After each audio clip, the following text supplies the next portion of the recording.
Aujourd'hui, 3 janvier 2021, je décide de lancer ma chaîne YouTube et de mettre en ligne chaque semaine de l'année au minimum une vidéo. Pour cette première vidéo, je voudrais partager avec vous ma vision des résolutions de nouvelle année, en quoi elles peuvent vraiment agir comme des accélérateurs du changement et pourquoi elles peuvent aussi avoir des effets pervers.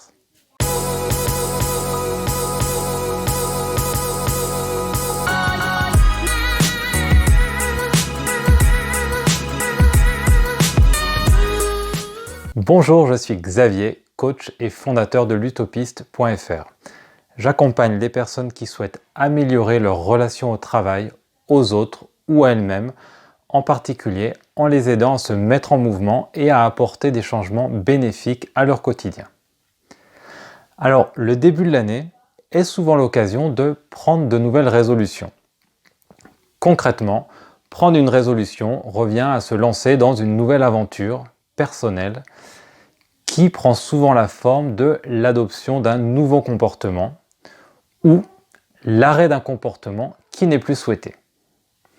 Alors, ce peut être la reprise d'une activité que l'on a délaissée, artistique par exemple, la mise en place de nouvelles routines, sportives ou d'ordre méditatif, le démarrage d'un nouveau mode de vie, alimentaire par exemple.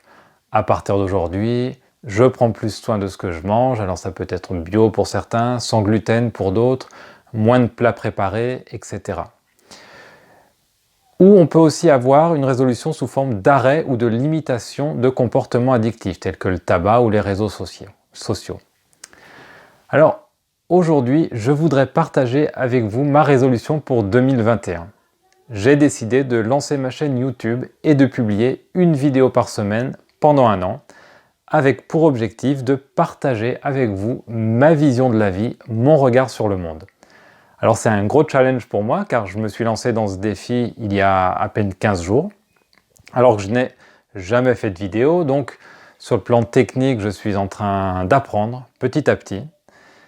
Et par ailleurs, le fait de parler devant une caméra et de réussir à faire passer ce que j'ai au fond de moi de la façon la plus juste, c'est aussi une compétence que je vais acquérir au fur et à mesure des semaines. Alors je vois deux intérêts principaux à prendre de nouvelles résolutions. Premièrement, un bénéfice direct. Cela permet d'adopter un comportement qui va avoir un impact fort sur un aspect de notre vie.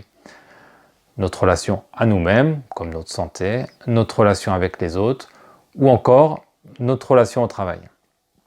Alors concrètement, me concernant, le fait de faire cette première vidéo a déjà de nombreux impacts sur la façon dont j'ose exprimer face aux autres qui je suis, sur la façon dont je vis le regard de l'autre, les critiques, etc.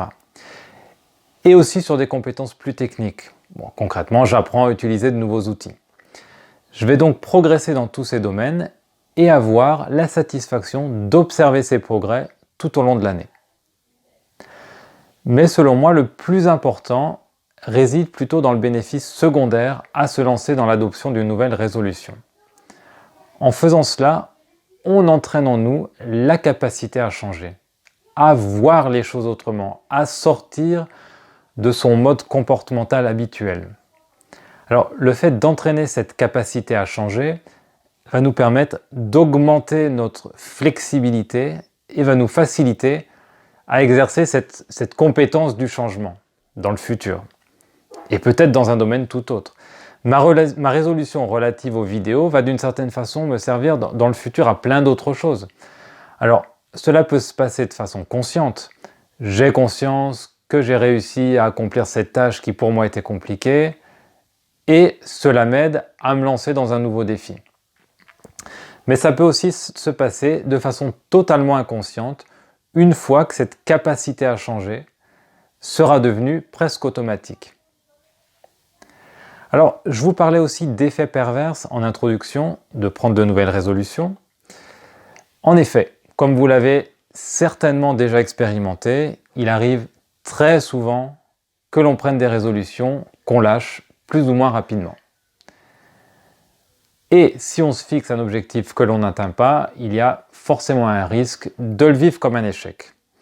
Ainsi, au lieu d'exercer sa capacité à expérimenter le changement, on risque au contraire de renforcer sa capacité à se trouver nul, à se dévaloriser, à se comparer aux autres qui, eux, réussissent, etc.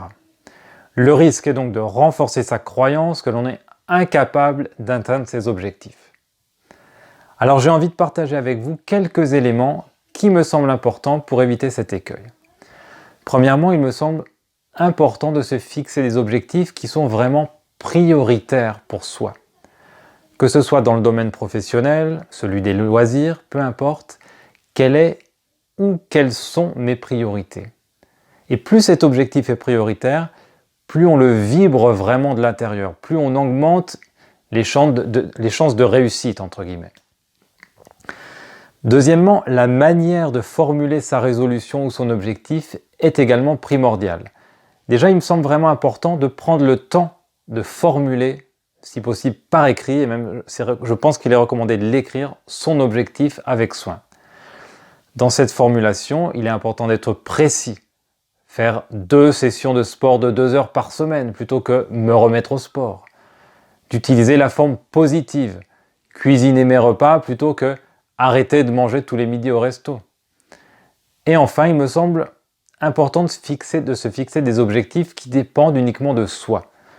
Consacrer 2 soirs par semaine à la peinture, plutôt que de choisir des objectifs qui dépendent aussi des autres. Vendre 10 tableaux dans l'année, par exemple.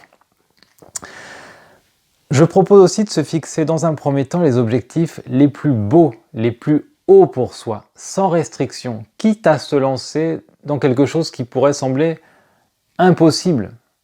L'essentiel est que cet objectif vibre vraiment de l'intérieur. Puis dans un second temps, une fois que cette montagne est posée en quelque sorte, une bonne pratique pour moi est de m'en détacher totalement pour me focaliser uniquement sur l'action du moment présent. Car c'est uniquement dans cette action quotidienne que la double valeur évoquée plus tôt va être créée. Concrètement, si je pense tout le temps à la montagne que représente pour moi le fait de faire toutes ces vidéos, il y a un risque élevé que cela génère un fort stress et que cela réduise mes chances de réussite.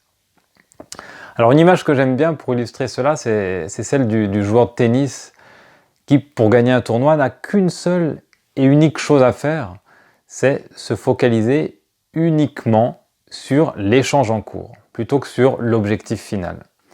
J'avais entendu et j'avais beaucoup apprécié cette phrase d'un joueur de tennis qui disait « Mon secret, c'est que je joue la balle ».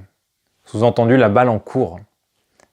Je crois que c'est plus pertinent de chaque jour jouer la balle à fond, sans penser ni au résultat de l'échange précédent, ni au suivant.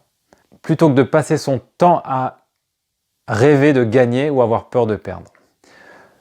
Une conséquence du point précédent est relative au plaisir que l'on prend à faire les choses. Si l'on se focalise sur la petite action ou petite étape du moment présent, plutôt que sur la montagne qui nous attend, cela permet de vivre ce défi comme une petite épopée et d'être dans le plaisir de se voir évoluer dans cette aventure, plutôt que dans le stress de l'échec.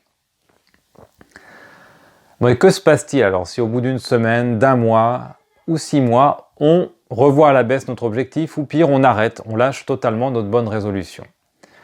Eh bien, d'une certaine façon, c'est à chacun de décider de ce qu'il se passe.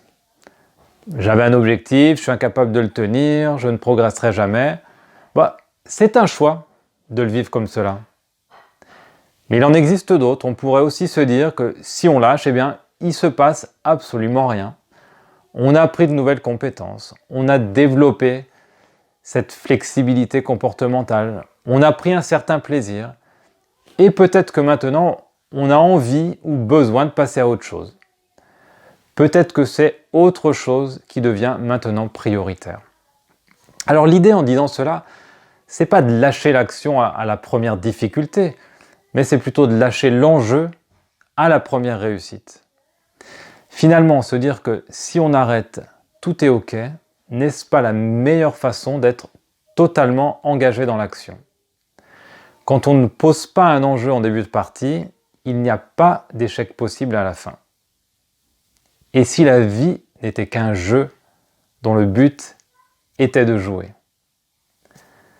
Alors je vous souhaite pour 2021 à chacun de prendre la décision de vous engager sur le chemin qui est prioritaire dans votre vie. Et n'oubliez pas que si vous souhaitez m'aider dans mon projet, un seul clic suffit, abonnez-vous à ma chaîne et partagez cette vidéo autour de vous. Je vous dis à la semaine prochaine, je vous parlerai d'une synchronicité qui a littéralement changé ma vie.